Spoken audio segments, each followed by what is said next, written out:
Welcome to another edition of Anthony T's Horror and Wrestling Show. I'm Small Money Anthony. Okay, I'll get to the Small Money Anthony bit in a bit. Don't worry, you'll know why I call myself Small Money Anthony in this podcast. In this edition, I will be talking about my time at Rhode Island Comic Con, which I had a very fun time at. Also, I will be talking about Ring of Honor is dead. Literally. One of my favorite wrestling promotions of all time, literally, is dead. I will talk about that because there was some news between episodes that Ring of Honor released all their wrestlers and changing their business model. But I'm thinking it's dead.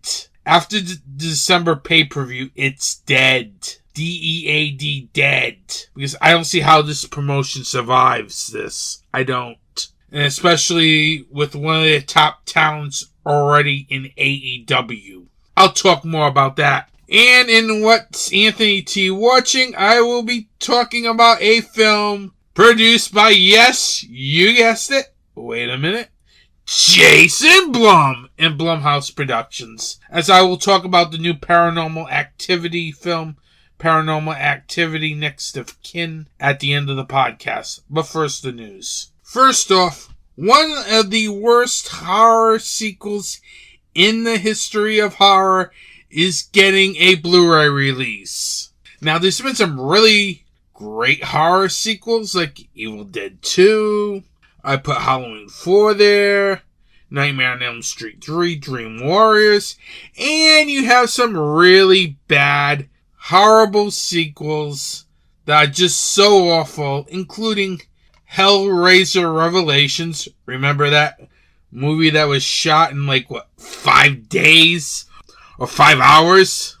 Because that kind of felt like that film was shot in 5 hours. Because that was just pathetically awful. You also have bad sequels like Halloween 5, The Revenge of Michael Myers. Halloween 6, The Curse of Michael Myers. Now you're getting one of the worst sequels of all time finally getting its Blu-ray release from Lionsgate through their Vestron video label. And I have to admit, they've done a really good job with the Vestron video label ever since they relaunched it, I believe, last year. Because for a time they had it, but they pretty much treated it like Scream Factory, which was not the way to go. And since they lowered their prices on their titles, it's been very good, the label. But I have to disagree here. Why is this film on Blu-ray? I don't get it. Seriously, Lionsgate. I haven't talked about Lionsgate in ages. Because they used to hide their films in a vault. Now they're releasing them. Slowly, but they're releasing them. But when I found out this horror sequel got a Blu-ray release over Book of Shadows Blair Witch 2, which, quite frankly, needs a Blu-ray release. Please, release that film. I want to see this film on Blu-ray. But Lionsgate never seems to want to put it on Blu-ray for some reason. Instead, they have put Candyman Day of the Dead on Blu-ray. And don't get me wrong, the cover art for this Blu-ray is very good. But Candyman Day of the Dead is quite possibly one of the worst horror sequels of all time. It is just boring. Nothing makes sense. It doesn't feel like it has a story. Why is this film on Blu-ray? Seriously, why? Why Candyman Day of the Dead is getting a Blu-ray release and Book of Shadows Blair Witch 2 hasn't have one yet? Seriously. I just don't get Lionsgate. Don't get me wrong. I like the Candyman franchise. The original one. But Candyman Day of the Dead was awful. Not even Tony Todd could save that film. It's just awful. Bland characters. It's just so mind-boggling that this film is getting a Blu-ray release. Seriously. Before Book of Shadows Blair Witch 2. Come on. It's literally one of the worst horror sequels of all time, quite frankly. I'm kind of surprised that this is getting a Blu-ray release now. But then again, the Blu-ray for the remake just came out, So Lionsgate probably figured they would go back to their vault and release Candyman Day of the Dead, which is a very horrible film. Hopefully they at least come with a Tony Todd interview. That would be very nice. Because I'm going to purchase this anyway because I like to have all of the films as I'm kind of picky like that. But literally, thankfully, it's going to be probably around $15 because quite frankly, if it was anything over $15, I probably would not be purchasing this release, quite frankly. Candyman Day of the Dead is quite literally one of the worst horror sequels of all time. It's up there with The Curse of Michael Myers and The Revenge of Michael Myers. And yeah, you probably can throw Jason X there as well, even though it's probably the greatest guilty pleasure film of all time. Structurally, Jason X is just awful, literally. If it wasn't a guilty pleasure film, it would be one of those films where I just completely ignore. But anyway, Candyman Day of the Dead comes out January 18th on Blu-ray. I just hope it has at least a Tony Todd interview. Because quite frankly, this is one of the most forgettable horror sequels ever made. As it veers off the first two films in that original series. In other news, you can find this one under WTF. As the recent Rock and Roll Hall of Fame inductees, the Foo Fighters are making a horror film. In fact, the horror film is already done. Yes, the Foo Fighters are making a horror film. It's like, what the hell? Seriously. It's bad enough we have Glenn Danzig running around making films. We're still waiting on Death Rider to come out on VOD and Blu-ray. His distributor must be really hiding that film because we have not seen anything except a limited theatrical release. Usually by now it's on VOD. But back to the point. The Foo Fighters are going to star in their own horror film. What can go wrong? Rock stars thinking they can be actors. Seriously. I did not know what to think when I heard about this. That the Foo Fighters have made a film in secret. Meaning we don't have months of debating over this film. Because this film already has a release date. The film I'm talking about is Studio 666. And it is the top secret horror comedy from the Foo Fighters. Now, I don't mean to be a downer here, but I'm starting to get sick of rock stars trying to make movies, trying to act in movies. It's like they're coming into the horror genre. Seriously. First, Glenn Danzig thinks he can make movies. Look how Erotica turned out. Yeah, it was that bad. Now we got the Foo Fighters making movies. At least they're not directing, which is probably a good thing. Because the director for Studio 666 is none other than Hatchet 3 director B.J. McDonnell. Okay. This is probably going to be one of those films where I'm going to see this anyway, just for curiosity's sakes. Because I just got a bad feeling this film may be bad. But then again, it's a horror comedy, so you never know with horror comedies. If they're funny enough, then it might be good. The cast also includes Whitney Cummings, Leslie Grossman, Will Forte, Jenna Ortega, and Jeff Garlin. The film already has a release date and a distributor, as Open Road Films will be distributing this film into theaters. And it's set for a release February 25th. That's about 4 months from now. It's like, I'm surprised they kept this secret, quite frankly. Because, seriously, you would know if a rock band is doing a horror film. You would know it months in advance. But this film just came out of the blue between episodes. It's all done and everything. Just waiting for a release date and a theater screen to be screened. Gotta love it. Such top secret stuff here. I'll give it to the Foo Fighters. They stayed under the radar. Because now I would have been talking about this film for months. I probably talked about Glenn Danzig's Erotica for months before I saw this film. At least it's only, 3-4 months before this film comes out. So this could be very interesting to see how this does. I don't think it's going to succeed, but stranger things have happened. I've said it about Halloween Kills. I thought that was not going to succeed, and that film succeeded at the box office. Even though it didn't make more than the original, it still made a good amount of money. So, I don't know. Seriously. But I just don't like the idea of rock stars in my films. Unless if it's Rob Zombie directing, of course. He's the only rock star that should be entitled to make films. Not Glenn Danzig, not the Foo Fighters. I don't want to see this become a trend, please. I just don't want to see this become a trend in the horror genre. And now, let's move over to wrestling news. I'm not going to spend time on this bleeping wrestling promotion because it'll be the same rant again. So, I'll just get into AEW's latest pay-per-view. Full Gear, which took place on November 13th in Minneapolis, Minnesota. Here are the results.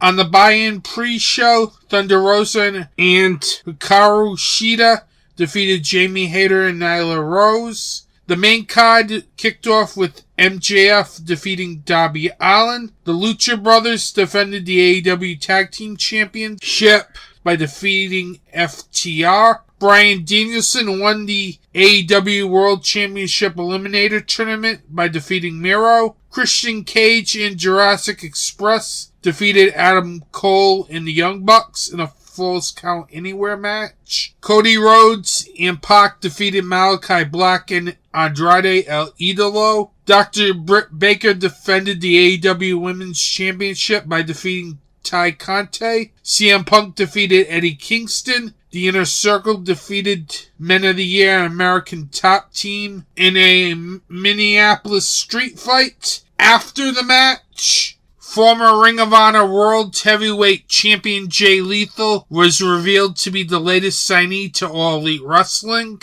Then in the main event, Hangman Adam Page defeated Kenny Omega to become the AEW World Champion. Full Gear was a very good pay-per-view. Would I say was this pay-per-view of the year? No. As it's kind of hard to replicate All Out again. AEW's All Out from September was one of those pay-per-views where it only happens once in a great while, where everything aligns for a flawless pay-per-view. But AEW Full Gear was a very good show. If I have to say what are my favorite matches on the show, first it would definitely have to be Dobby Allen versus MJF, as I really thought that opening match was great. It was easily the best match on the show. There was great wrestling.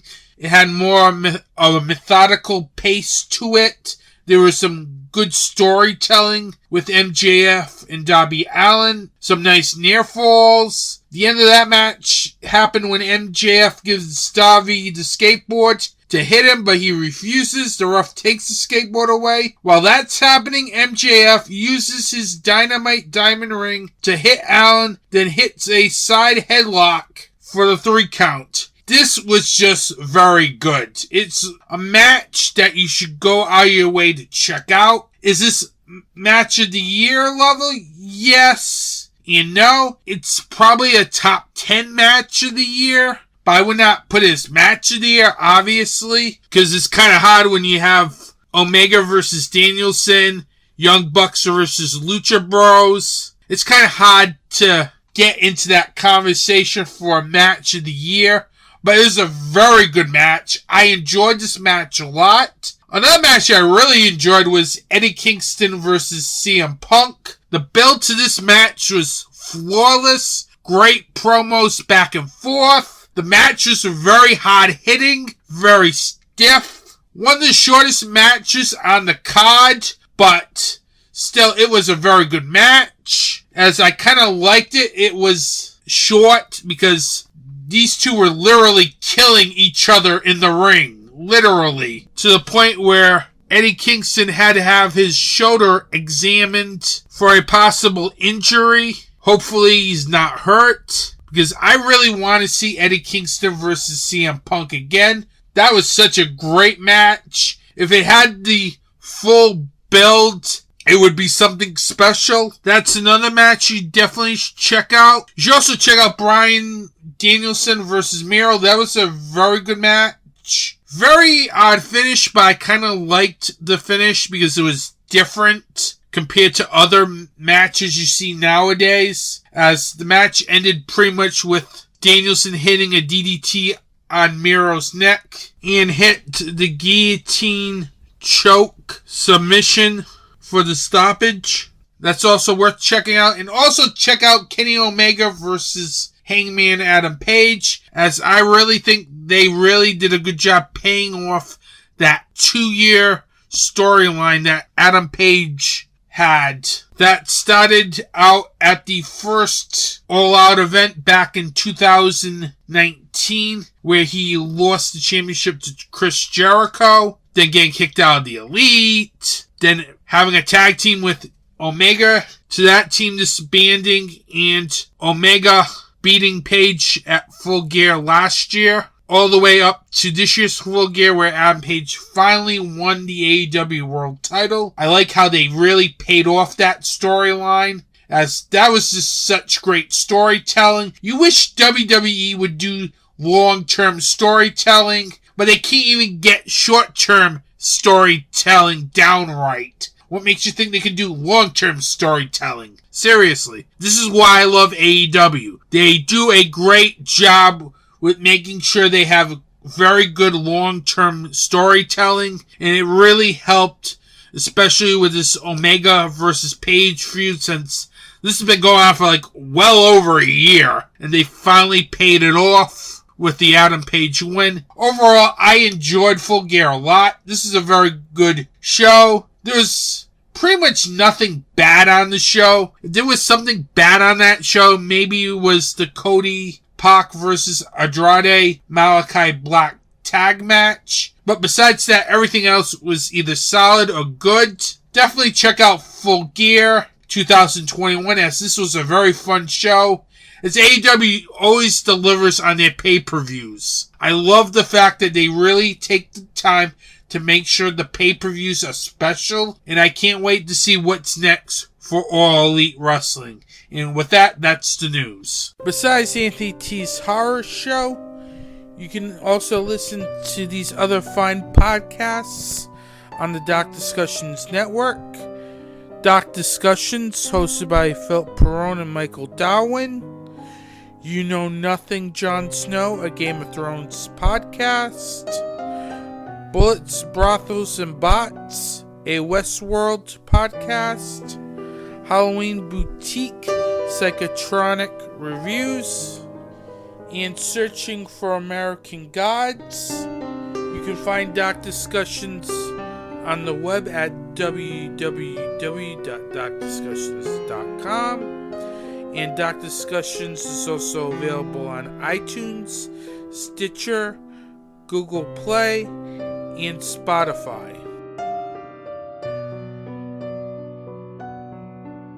Welcome back. Now, just before last episode, Ring of Honor recently announced, I believe on October 27th, that they released all of their wrestlers. Before I get into the story, let me talk about Ring of Honor. Ring of Honor is a wrestling promotion that kept me as a wrestling fan during the horrendous times at WWE, like 2003. 2004, where WWE really was bad. If you don't think WWE is bad now, just go to 2004. It was really bad. WWE programming in 2004 was really bad, felt very stale, and felt very boring at times. That's when I first discovered Ring of Honor. I first discovered it after Kerry Silken, the former owner of Ring of Honor, got full control of the promotion. Back then, I was not into independent wrestling. I thought everything was just WWE. Then I kept hearing about Ring of Honor on all those web boards, how great their shows were. And it wasn't until Death Before Dishonor 2 weekend where I knew I had to check Ring of Honor out.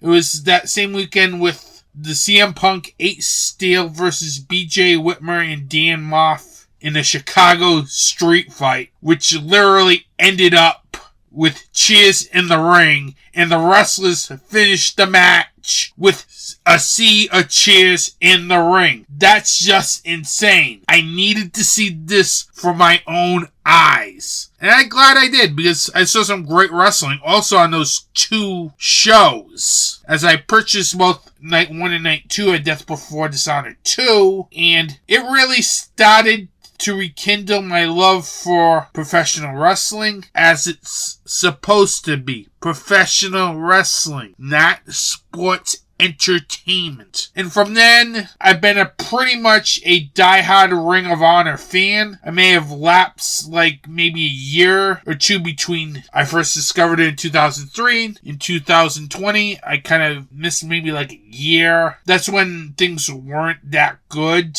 But when they started running internet pay-per-views, that's when I really started following it again. There were some great matches in the history of this promotion, like Super Crazy versus Eddie Guerrero from Ring of Honor's first show, The Era of Honor Begins. You also had, from that same show, a great three-way match between Christopher Daniels, Low-Ki, and Bryan Danielson. You have other great matches throughout the years, including Kevin Steen versus El Generico, Davey Richards versus Eddie Edwards, Kevin Steen versus Davey Richards, and I cannot forget Samoa Joe versus Kenta Kobashi, and more. I could run on the list of great matches this promotion had. Because seriously, this is what got me into independent wrestling. Ring of Honor. From like 2004 to 2007, got me into independent wrestling. If it wasn't for this promotion, I probably would not be watching Game Changer Wrestling, Beyond Wrestling, and all those other great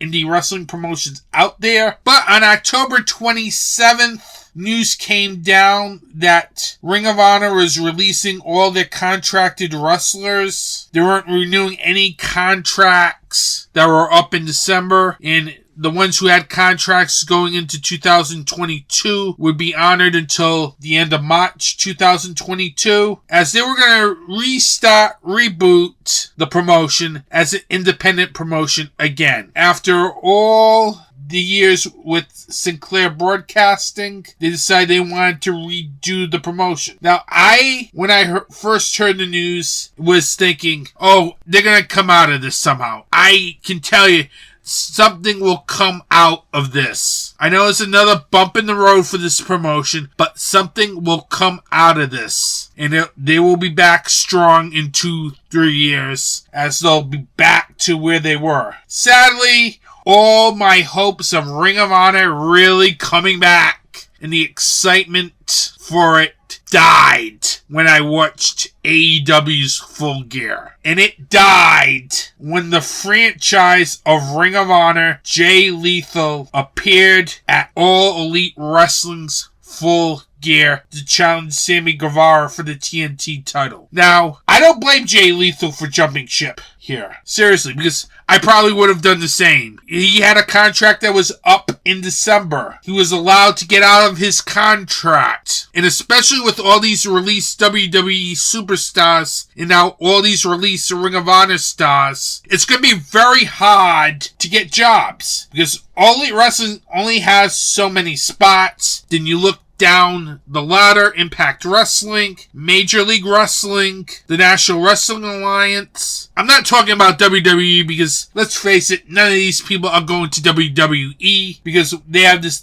new policy where you have to be, I think, under 30 to even be considered. So I'm not holding my breath for any of these released Ring of Honor stars to pop up in WWE. So when Jay Lethal appeared at Full Gear, my heart sank because I finally come to the realization that Ring of Honor is dead. It is dead. D-E-A-D, dead.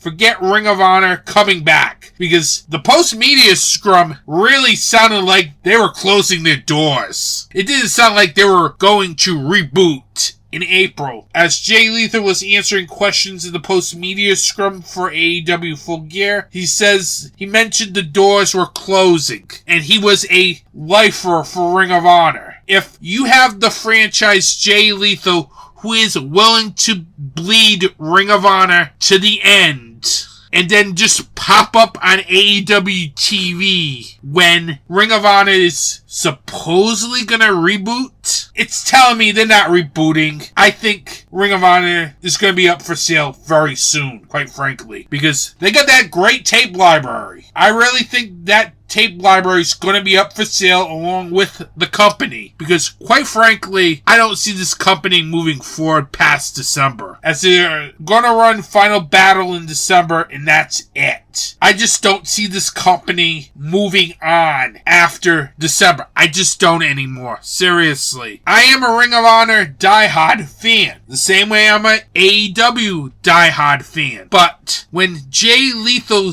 the franchise of your company, says the doors are closing, they're not coming back. I don't see Ring of Honor coming back after December. Final Battle will be their last show. Sure, they'll have a couple taped episodes afterwards, but after Final Battle, it is over. It is done. Ring of Honor is dead. And it is very sad. It is a great wrestling promotion. It's a promotion that saved me as a wrestling fan. It's just, I don't see this promotion coming back now after the way Jay Lethal said the doors are closing. That doesn't tell you it's getting rebooted. It really means that's it. It's over. It's being shut down. And it's very sad, seriously, because Ring of Honor is a great wrestling promotion. It's sad that people never really discovered this promotion, especially in the later years, because the last couple of years have been good with the Pure Wrestling Tournament. Ever since they had that Pure Wrestling title, it's been better.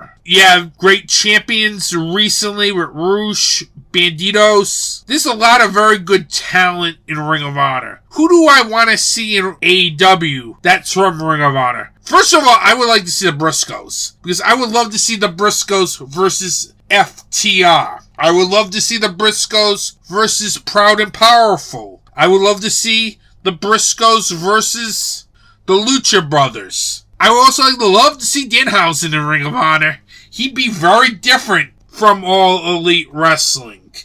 I would love to see Brody King there, too.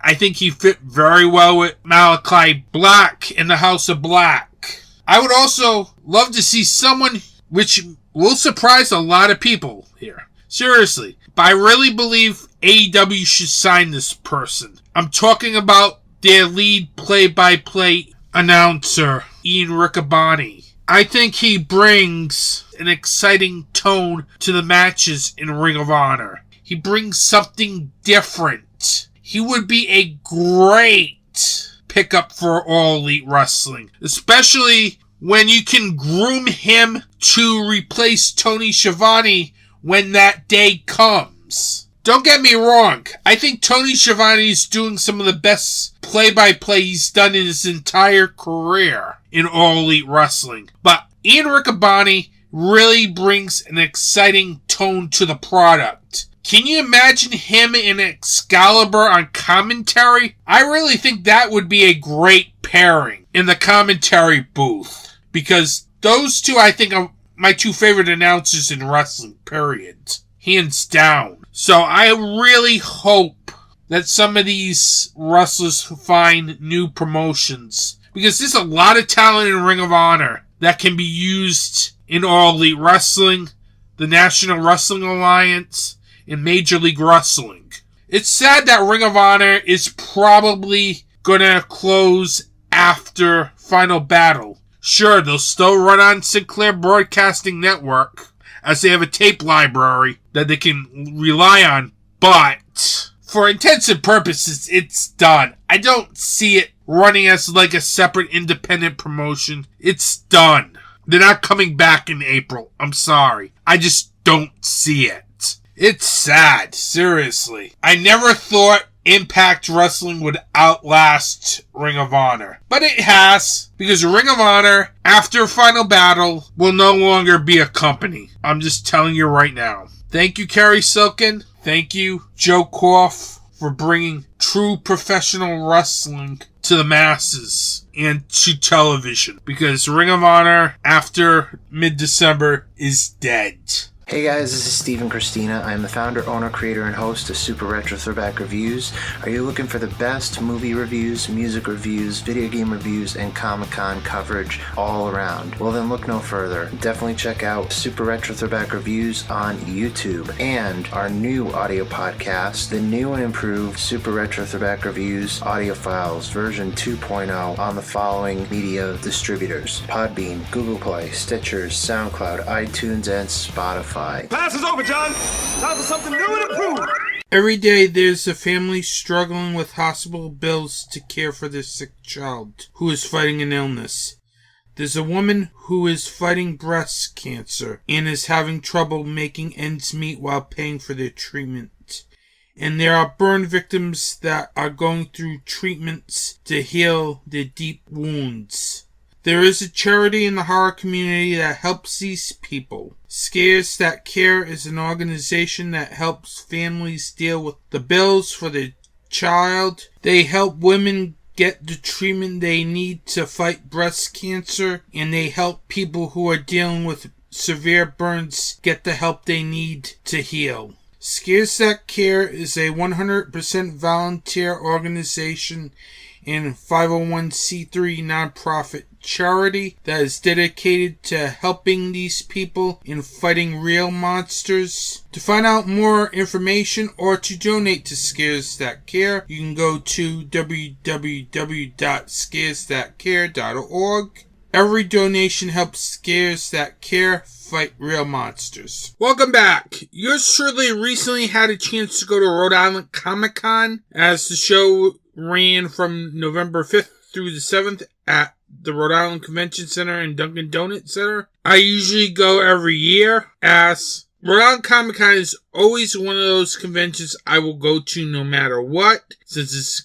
the closest convention from where I live. So I've always been to the show. I've had some good times there, but I really had a couple of bad times there as well. But basically, this show that I just went to was the best Rhode Island Comic Con show I've been to. And I've been going to Rhode Island Comic Con since its first one in 2012. So it's been a long time. Didn't go last year, obviously, because there was no show last year. But I've been to every Rhode Island Comic Con, and without a doubt, I have to say, this is really one of the best conventions I went to all year. Plus, probably the best Rhode Island Comic Con that I've been to. Now, this started off when I was there Friday, because I decided to go a day earlier, as me and Philip went on Saturday. But I wanted to go there a day earlier because I wanted to get the Kevin Smith photo op. Plus, I wanted to walk around the convention, as I like to meet celebrities, have fun, do some fun photo ops. So, Friday, when I first got there, it was an okay-sized crowd. I had a very good time on Friday, as I literally spent Friday pretty much seeing the vendors, of course, in both buildings. I also went to grab autographs from Clerks stars Jason Mewes, Marilyn Gigliotti, if I'm pronouncing it right. If I'm not, I apologize. And Jeff Anderson, 3 of the 4 main stars from that film. All very nice people. I had a very good time. It was very nice meeting Jason Mewes especially, as I really had a fun time with the Clerks people there, as they really were very personable. And that's what you want when you're going to a convention. Your guests to be personable. It makes the experience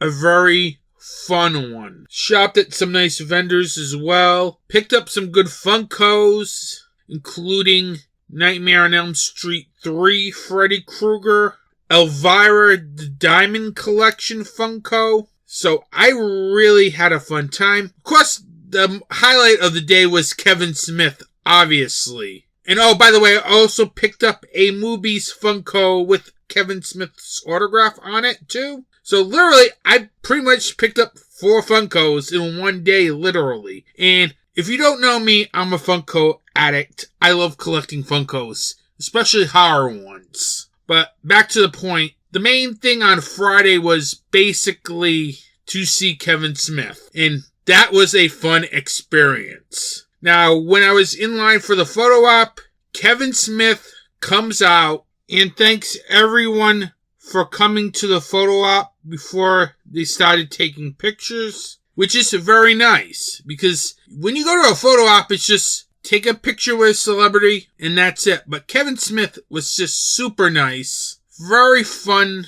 guy. It was very nice meeting the guy. It was a fun photo op, had a fun time with Kevin Smith. I just love that photo op. And it's not even my favorite photo op of the whole convention because I have 2 other photo ops that literally outdo Kevin Smith's photo op. I know, it's strange.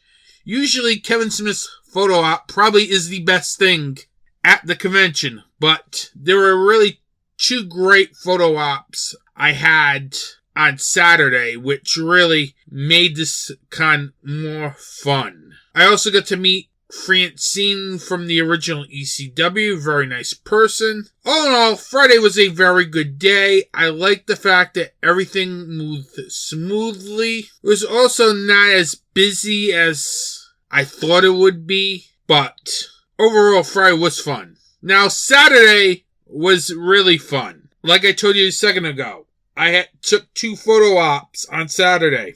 Now, one with my own camera on my phone, and the other, basically, the costume op for Candyman. But I'll get to that in just a moment. I come in Saturday, meet up with Phil from Doctor Discussions. We go in there, and we both had a very fun time there, as Saturday was kind of fun. It was very busy on Saturday. It was completely different from Friday. So Saturday, we start off hitting the vendors. Then basically, I would go off, get an autograph and photo with Bully Ray, nice person. Then move on to other parts of the convention. Upstairs in the 5th floor of the Rhode Island Convention Center. Had a nice photo op in Zombie Leader's room, as it was kind of a wild photo op. Had some fun with it. Then, pretty much, we basically continue to walk around the convention. I eventually get to the Candyman photo op with Tony Todd. It was nice that he was doing a costume op of Candyman, because I love costume ops, quite frankly. It's fun to do a costume op. So it was very nice that Tony Todd brought his Candyman suit, and I did the op. It went very well. I enjoyed the op very much. I have to admit, I really loved how the photo came out, as it was literally my favorite moment out of this whole convention, doing the Candyman photo op, because I like the original Candyman film. I haven't seen the remake yet, but I really love the original one and the second film in that series. So it was very nice to do a costume photo op with Tony Todd. It was definitely one of those photos that I will definitely cherish. Then stepped out for a bit, had lunch, then went back in. I finally got to meet Matt Hardy when I decided to bring out my new persona, Small Money Anthony. That's right. Remember in the beginning of the show, I introduced Small Money Anthony? That is where Small Money Anthony came out. I literally went into my wallet, grabbed probably about 4 or 5 20s, was going to use it for the photo op. Then Matt Hardy brings out a ton of money with him so he doesn't get outdone. It was just such a fun photo op on a camera. Usually I will not do this, but right now Matt Hardy's going with his big money Matt gimmick in AEW. So I kind of wanted to play off on that with the photo op. That was such fun. I loved that photo op. Matt Hardy's a very cool person. That was such a great time. That would have been my favorite one if it wasn't for the Tony Todd photo op and how great that came off. It's just, I love doing photos at conventions. That's definitely one of my favorite convention moments. Both the Tony Todd photo op and the Matt Hardy photo op. Literally, I had like 3 moments at this convention where I consider favorite convention moments. Because I've been to a lot of conventions, and it was nice that I had a fun time. That's what going to conventions is supposed to be. A fun time. And I love it that the guests were very good this year at Rhode Island Comic Con, as they brought in some really good people,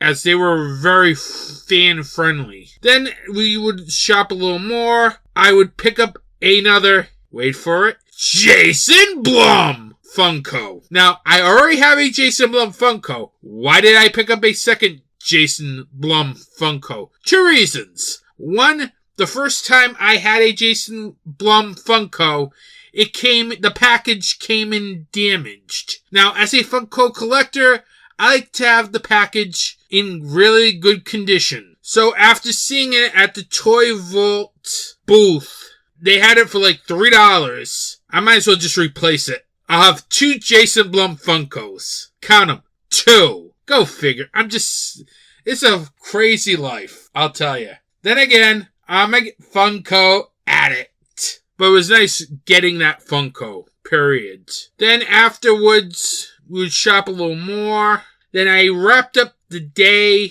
with a friend of mine as I went back to the Toy Vault, because earlier when I was at the Toy Vault, I saw the Halloween 2 NECA figures. The one with Dr. Samuel Loomis and Laurie Strode from Halloween 2. I wanted to get it when I was there first time around, but I couldn't do it. But it was like still there like around 6 o'clock at night.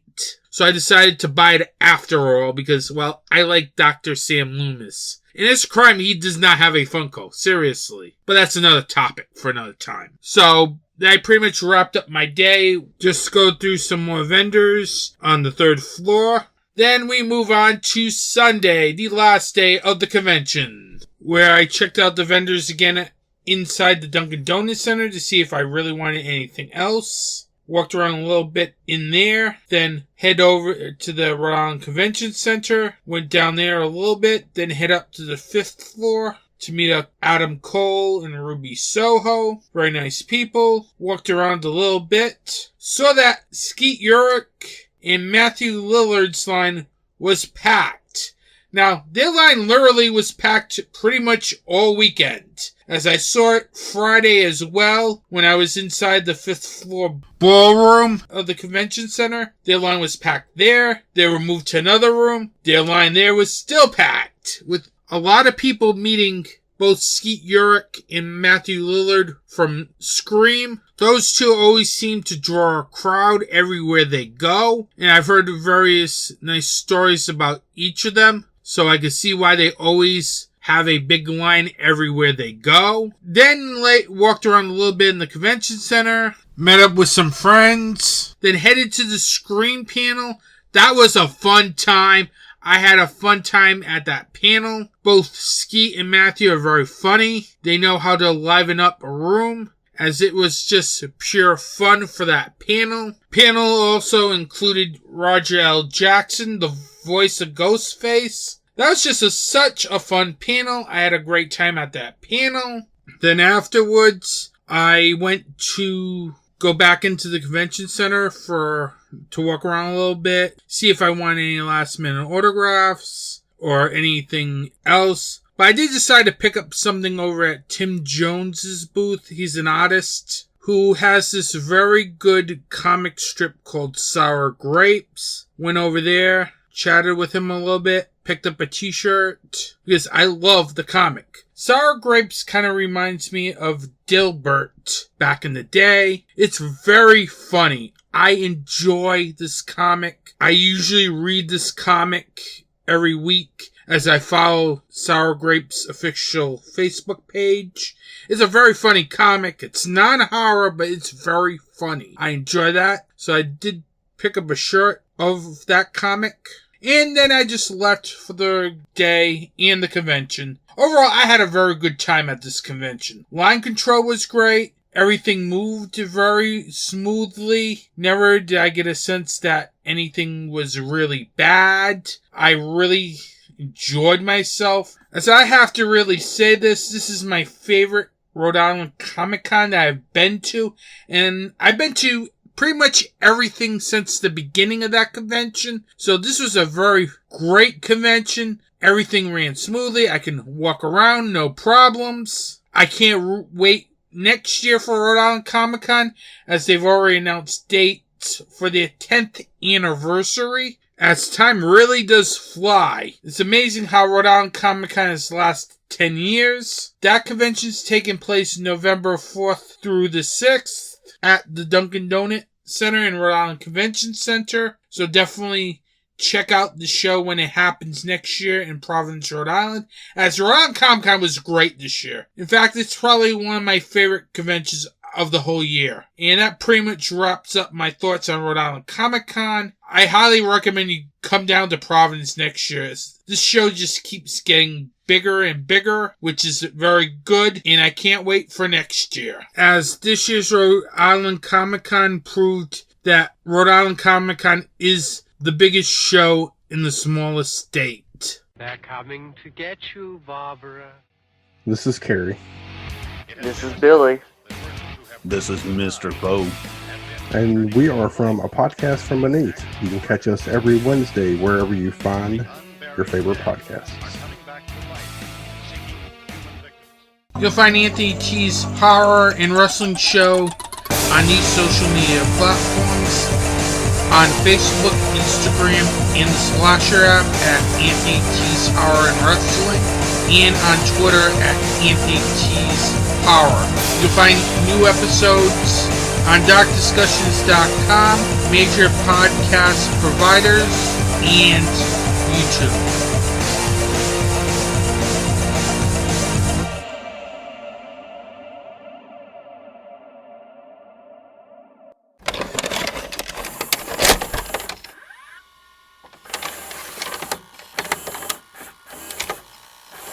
What's Anthony T watching? Well, Anthony T is watching a film produced by, wait for it, Jason Blum and Blumhouse Productions. As their latest film, Paranormal Activity Next of Kin, recently premiered on Paramount Plus. Now, this is a film I was looking forward to because I literally love the Paranormal Activity franchise, as I really liked the first 5 films in the series, but never seen the 6th one for some weird reason. But I have to say, this series has officially jumped the shock, because this film, including a chaotic ending, which really, you're left puzzled to why the hell they went in this direction. Seriously. But I'll get more into that a little bit. But first, one of the things I did not like about this film was the directing. I thought the directing here was very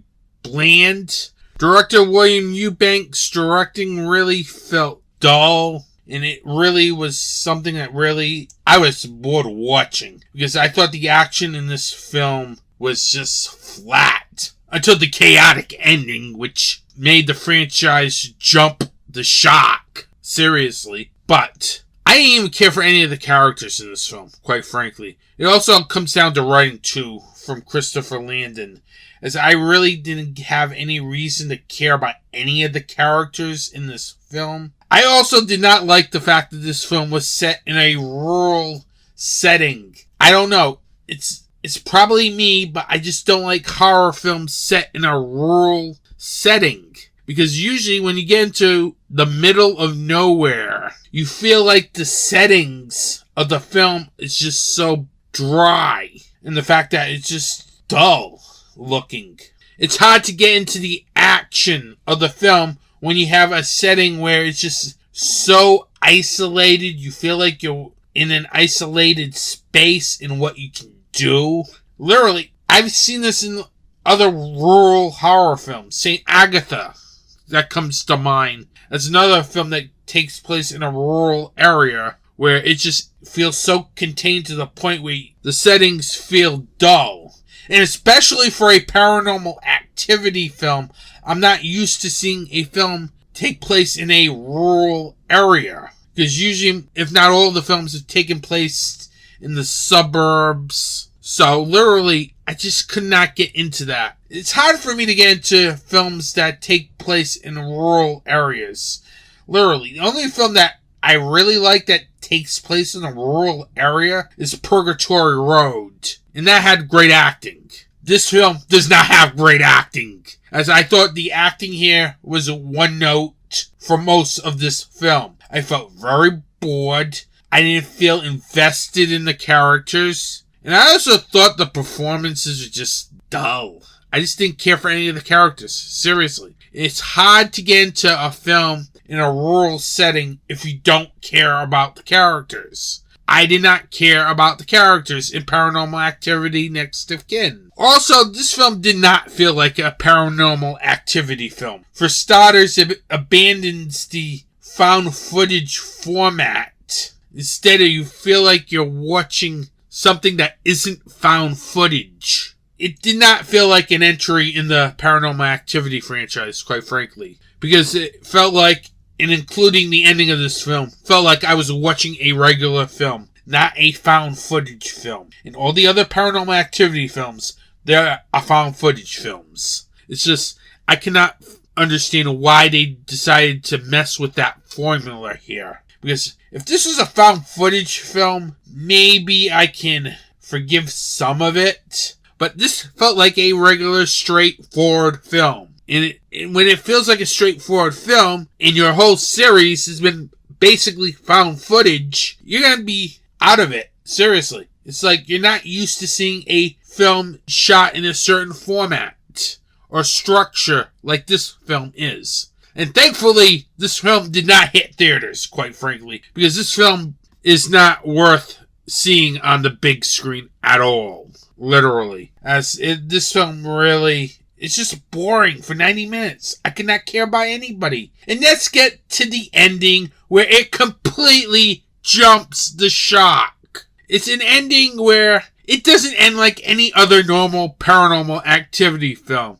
It just ends so bonkers that literally I could not help myself to think, what am I watching? This isn't a Paranormal Activity film. This feels like some direct-to-video film. And that ending really just drives me nuts because it's not supposed to end like that. Out of the original structure of the Paranormal Activity franchise. As the original structure is found footage. This film, including its ending, did not feel found footage-like. It felt like an ending to a regular film. And it just was so insane and over the top that it's not what I expect in a Paranormal Activity film. Quite frankly, definitely skip Paranormal Activity Next of Kin. It's easily one of the worst films I've seen this year. And it joins films like Dead and Beautiful, Shock, and Godzilla vs. Kong in getting 1 star. Because, quite frankly, this was not a Paranormal Activity film. This was boring throughout, and the ending is way too over the top for a Paranormal Activity film that it makes the franchise literally jump the shark. Now, I don't know what to think about this franchise anymore. Seriously. It better go back to its found footage roots next film if they do a next film. Seriously. As that ending was way too over the top. Like the entire runtime of Jason X. And that's something I'm not used to in a Paranormal Activity film. So this definitely gets 1 star. Coming up on the next episode, I'm telling you this right now, episode 70 will be the last episode of the year. Because usually around this time, I usually take a break, so I'll give you a December episode. But episode 70 will be the last episode of 2021, as I have to get ready for the most difficult episode of the year, the Horror Show Awards and the Horror Show Whammies. In which that's episode 71, which will be out most likely first week of January. I have no guests lined up yet, but I will get a guest. Promise. for episode 70. On YouTube, I hope to be starting to film stuff soon, as literally I pretty much might have figured out a way to film stuff for the YouTube channel. So keep an eye out for that. I want to thank you for listening to this podcast. If you like this podcast, please subscribe to Anthony T's Horror and Wrestling Show over on Apple Podcasts, Google Podcasts, Spotify, Stitcher, and major podcast platforms. With that, I want to thank you for listening to this podcast. Have a good day. Support indie wrestling and support indie horror.